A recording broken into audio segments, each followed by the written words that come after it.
Hello guys, welcome back to my YouTube channel. तो मेरा जो ये चैनल है ये मैंने बनाया है एजुकेशन पर्पज से, मोटिवेशनल पर्पज से और गाइडेंस के पर्पज से, कि मैं आपको गाइड कर सकूं कि आपने जैसे +2 किया है, ग्रेजुएशन किया है, आपके घर में किसी बच्चे ने, आपके आस पड़ोस नेबर में किसी ने किया हुआ है, तो उसको आप लोग गाइड कर सको कि उसको आफ्टर +2 आफ्टर ग्रेजुएशन अगर वो बच्चा लाइब्रेरी एंड इंफॉर्मेशन साइंस में अपना जो करियर है वो बनाना चाहता है तो वो इसको चूज कर सकता है। और इसको चूज कैसे करना है मैं वो गाइड करना चाहती हूँ।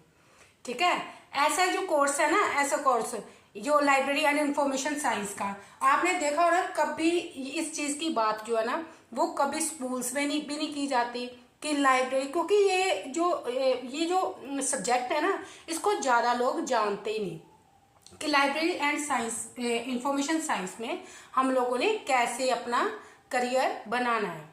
ठीक है, इससे क्या है कि इसका ना स्कूल्स में इस चीज की कोई डिस्कशन ही नहीं होती कि ये बच्चों में कोई क्यूरियोसिटी नहीं है कि लाइब्रेरी में क्या होता है, क्यों ऐसे होता है, लाइब्रेरी में का जो स्टाफ है वो कैसे अपॉइंट होता है।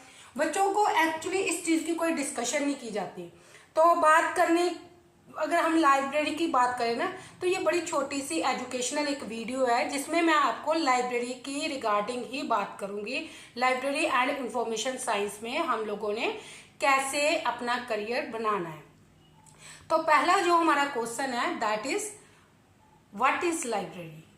आप लोगों को पहले पता होना चाहिए कि लाइब्रेरी होती क्या है, क्या इसके लिए कुछ हमें बेसिक स्किल्स की जरूरत होती है, क्या इसमें कौन सी एजुकेशन की जरूरत होती है कि हम लोग लाइब्रेरी में as a librarian assistant, library assistant हम लोग लाइब्रेरी में जॉब कर सकें। हमें पहले तो इस चीज़ का पता होना चाहिए। ठीक है, उसके बाद है वाई लाइब्रेरी साइंस, मतलब क्यों लाइब्रेरी साइंस ही हम लोगों ने क्यों करनी है। पहले तो हम क्वेश्चन का आंसर देते हैं what is library science. Library science है क्या, लाइब्रेरी में क्या स्किल्स की जरूरत होती है, लाइब्रेरी में कौन सी एजुकेशन। देखो, एक तो बड़ा सिंपल फंडा है कि अगर आप लोग लाइब्रेरी में अपना जल्दी अपना करियर अपना बनाना चाहते हो तो आफ्टर +2 आप लोग डिप्लोमा कर सकते हो। डिप्लोमा के बाद अगर आप लोग ग्रेजुएशन करते हो तो NVS, नवोदया, DSSB ऐसी जो वैकेंसीज है ना इन स्कूल्स में वो निकलती हैं, तो आप लोग वहां पे फाइट कर सकते हो। नवोदया विद्यालय, अपना केंद्रीय विद्यालय, ये सारी जो है वो क्या है सेंट्रल लाइब्रेरी की है, वो सेंट्रल गवर्नमेंट के स्कूल्स होते हैं, तो वहां पे इनकी वैकेंसीज ऑलमोस्ट हर साल निकलती है, एवरी ईयर। तो आप लोग वहां पे इसका अप्लाई कर सकते हो। DSSB जो लास्ट अभी निकली थी वैकेंसीज, वहां अभी देखो बिहार में निकली हुई हैं, MP में 80 वैकेंसीज निकली हुई हैं लाइब्रेरी साइंस की।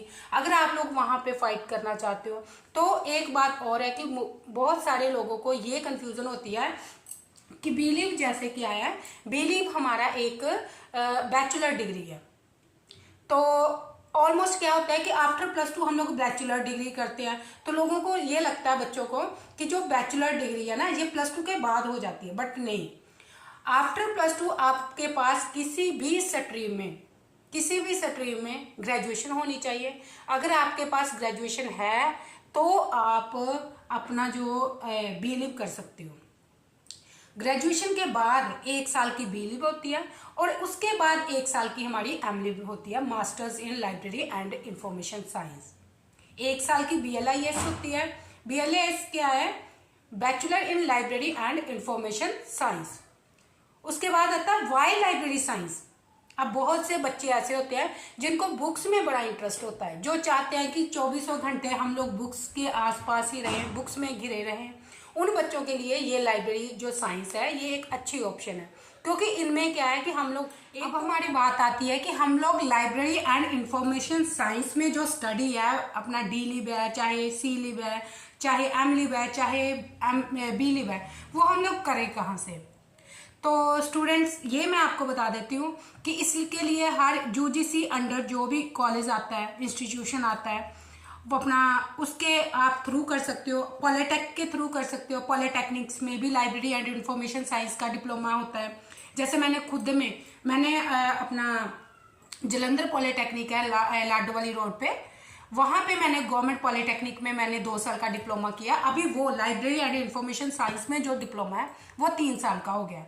बाद में मैंने डिस्टेंस के under B lib M lib वहाँ से पटियाला यूनिवर्सिटी पंजाबी यूनिवर्सिटी से की है। तो आप लोग अभी तो बहुत सारी इंस्टीट्यूशंस है यहाँ पे ये बी लिव करवाई जाती है। मैं खुद यहाँ पे आर्मी यूनिवर्सिटी है हमारे पास में ही, मैं वहाँ पे जाती हूँ एज ए असिस्टेंट लाइब्रेरियन, वहाँ पे मैं जॉब करती हूँ और वहाँ पे भी बी लिव है एम लिव है। अगर आप कोई करना चाहते हो तो वो भी, अगर नियरेस्ट आपको किसी को पड़ती है तो वो। और अगर बात करें हम लोग फीस की, तो फीस वेरिएशन पे बात कर सकते हैं, वेरीज करती है इंस्टीट्यूशन टू इंस्टीट्यूशन। कहीं पे फीस थोड़ी ज़्यादा होती है, फीस थोड़ी कम होती है। तो ये डिपेंड करता है आपके इंस्टीट्यूशन पे कि आपने कौन से इंस्टीट्यूशन में एडमिशन लिया है, ठीक है। उसके बाद एडमिशन का प्रोसेस भी थोड़ा डिफरेंट ही होता है, अपने अपने इंस्टीट्यूशन के अकॉर्डिंग रखा होता है उन्होंने। कि जैसे कई इंस्टीट्यूशन में क्या होता है कि मेरिट बेस पे एडमिशन होती है। कई इंस्टीट्यूशन वालों ने क्या किया होता है, टेस्ट रखा होता है और टेस्ट में वो शॉर्ट लिस्ट करके बच्चों का एडमिशन देते हैं, जैसे कि लिमिटेड सीट्स होती हैं अकॉर्डिंग टू दैट। वो डिपेंड करता है कि इंस्टीट्यूशन, आप कौन से इंस्टीट्यूशन में जा रहे हो, वो एडमिशन प्रोसेस भी उन इंस्टीट्यूशन में डिपेंड करता है और फीस स्ट्रक्चर भी उन्हीं का डिपेंड करता है। उसके बाद आता है कि अगर हम बी लिव एम लिव ये सारा कर लेते हैं तो उसके बाद हमारे पास करियर अपॉर्चुनिटीज़ क्या हैं, जॉब अपॉर्चुनिटीज़ क्या है। देखो केवीएस में केंद्रीय विद्यालय संगठन हो गया, नवोदय विद्यालय संगठन हो गया, एकलव्य स्कूल्स हो गए, DSSB हो गए, अपने स्टेट लेवल्स की होगी। हर जगह पे आप लोगों को लाइब्रेरीज मिलती हैं। स्कूल्स में लाइब्रेरी, अभी तो स्कूल्स में कई जगह पे नहीं, लेकिन करना पड़ता है, लाइब्रेरी होती है। प्राइवेट सेक्टर में लाइब्रेरी होती है। अगर हम इसी चीज़ में अगर सैलरी की बात करें तो अभी मैंने MPPSC का डाला है आपको, तो वहाँ भी आप देख सकते हो कि कितनी सैलरी है। इसके पहले मैंने शॉर्ट्स बना के डाला है, तो वहाँ पे ऐसे ही देख सकते हो। अगर केंद्रीय विद्यालय में जाते हो तो TGT, जो TGT का स्केल होता है ना, वो लाइब्रेरियन को मिलता है। तो इसलिए अपॉर्चुनिटी अच्छी है। अगर आप लोग लाइब्रेरी एंड इंफॉर्मेशन साइंस में आगे अपना करियर बनाना चाहते हो, जैसे कोई देखो, अगर आप +2 करने के बाद देखो इधर उधर भटक के वहाँ पे आने के से अच्छा है कि आप आफ्टर +2 डिप्लोमा करो, तो आप लोग एलिजिबल हो जाते हो as a assistant librarian job के लिए, ठीक है। आप उसके बाद कोई टेस्ट निकलता है स्टेट लेवल में, अभी बिहार में निकली हुई हैं कितनी, राजस्थान में कितनी पोस्टेस निकली हुई हैं। क्योंकि जो लाइब्रेरी एंड इंफॉर्मेशन साइंस है ना, लोगों को इस लाइब्रेरी साइंस का पता ही नहीं एक्चुअली में कि ये इसमें कुछ पढ़ना पड़ता है। लोग सोचते हैं कि ऐसे ही लाइब्रेरी में जो है स्टाफ है वो भर्ती हो जाता है, ऐसा कुछ नहीं होता है। इसमें भी हमें स्किल्स की जरूरत पड़ती है। और दूसरा कि लाइब्रेरी में काम क्या करना पड़ता है, लाइब्रेरी में हमें क्या काम होता है। हमने लाइब्रेरी में जितनी बुक्स होती हैं, जितना हमारे पास रिसोर्स होता है, जितना हमारे पास मटेरियल होता है, इसमें भी अपना जर्नल्स हों, अपने न्यूज़पेपर्स हों, अपनी बुक्स हों, अपने मैगजीन्स हों, कोई भी मटेरियल है उसको मेंटेन करके रखना होता है। बुक्स की क्लासिफिकेशन करनी होती है, उसकी cataloguing. These are the technical terms for the library and information science, ठीक है। तो ये चीज़ें हम लोगों ने, हमारे पास विजिटर्स आते हैं, हम लोगों ने अपनी जो लाइब्रेरी है उसको ऐसे मेंटेन करके रखना होता है कि हमारे पास किसी टाइम पे भी कोई विजिटर आता है तो हम लोग उस विजिटर को क्या है, अपना जो है कि बुक निकाल के दे सके। तो वो तभी पॉसिबल होता है कि अगर हम लाइब्रेरी को मेंटेन करके रखें। तो ये मेंटेन करके रखना कैसे पॉसिबल है, अगर हमारे पास उसके रिगार्डिंग कोई डिग्री है, हमने पढ़ रखा है कि हाँ भाई इसमें ऐसे ऐसे अपना मैनेजमेंट करते हैं, ऐसे क्लासिफिकेशन होती है, ऐसे कैटलॉगिंग होती है, ऐसे रेक्टिफिकेशंस होती है, ऐसे रेप्रोग्राफी होती है, ऐसे रेफरेंस सर्विस दी जाती है, ऐसे अपना सर्कुलेशन जो अपना डिपार्टमेंट है, सर्कुलेशन डिपार्टमेंट का जो सर्कुलेशन कैबिन है वो कैसे चलाया जाता है। अगर हम लोगों को वो चीज़ पता होगी तो ही हम चला सकते हैं। तो वो पता कैसे होगी, अगर हम लोग उसमें अपनी स्टडी करते हैं, उसमें हम पढ़ते हैं कि लाइब्रेरी में क्लासिफिकेशन कैसे करनी है, कैटलॉगिंग कैसे करनी है, तभी पता चलेगा। अगर आप लोग मेरी वीडियो को बिल्कुल भी स्किप करके मत देखना, वीडियो को पूरी की पूरी देखना, तभी आपको पता चलेगा कि लाइब्रेरी साइंस में अगर आप करना चाहते हो कुछ, तो आप लोग कैसे कर सकते हो। ठीक है, उसके बाद स्कोप अपॉर्चुनिटीज भी बता दी, कहाँ से करनी है, सैलरी भी पैकेज बता दिया। तो ये आप अगर लाइब्रेरी एंड इंफॉर्मेशन साइंस में अपना करियर बनाना चाहते हो, तो आपकी कोई भी क्वेरी है तो आप मुझे कमेंट बॉक्स में जरूर लिखना। आप नेक्स्ट वीडियो किस चीज में चाहते हो वो भी लिखना मुझे। अगर लाइब्रेरी साइंस के साथ रिलेटेड कोई आपने वीडियो चाहते हो, ठीक है। उसके बाद है कि आप MPSSC की भी तैयारी करो, क्योंकि वहां पे भी 40 इयर्स तक कर सकते हो, लेकिन वहां पे नेट क्वालिफाई चाहिए। देखो जो लाइब्रेरी साइंस है ना, इसमें भी क्या है कि आप पहले बैचलर डिग्री करो, उसके बाद आप अपना मास्टर्स करो, मास्टर्स के बाद आप UGC नेट क्वालिफाई कर सकते हो। नेट क्वालिफाई करने के बाद आप कॉलेजेस में आप एलिजिबल हो जॉब के लिए, ठीक है। अदरवाइज आप बिलीव करते हो तो आप एज असिस्टेंट लाइब्रेरियन अपॉइंट हो सकते हो, ठीक है। ये बात, ये जो है ना, ये जो अपॉर्चुनिटी है ये आपको ग्रैब करनी चाहिए।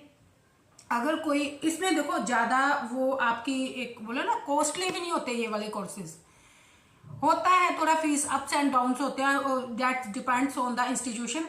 बट अदर्स अगर देखो जैसे बीटेक हो गया, ये सारे कोर्सेज हो गए, उनके कंपैरिजन में इसका ज़्यादा वो नहीं होता।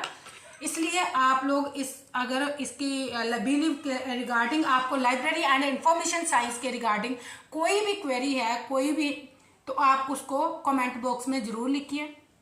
ज़्यादा से ज़्यादा मेरी वीडियो को शेयर कीजिए, ताकि ये वाली इन्फॉर्मेशन हमारे सब बच्चों को मिलनी चाहिए जो बच्चे लाइब्रेरी एंड इंफॉर्मेशन साइंस में अपना करियर बनाना चाहते हैं, ठीक है। तो इसके साथ ये वीडियो मैं यहीं पे लंबी नहीं करती, यहीं पे ख़त्म करती हूँ। तो नेक्स्ट वीडियो के साथ दोबारा से मिलेंगे। मेरे चैनल को सब्सक्राइब जरूर करना, शेयर लाइक जरूर करना। सब्सक्राइब करने के बाद बेल आइकन बटन दबाना मत बोलना, उसको ऑल पे सेट कर देना। ऑल पे सेट करोगे तो मैं कोई भी वीडियो डालूंगी वो सबसे पहले आपको मिलेगी। Thank you.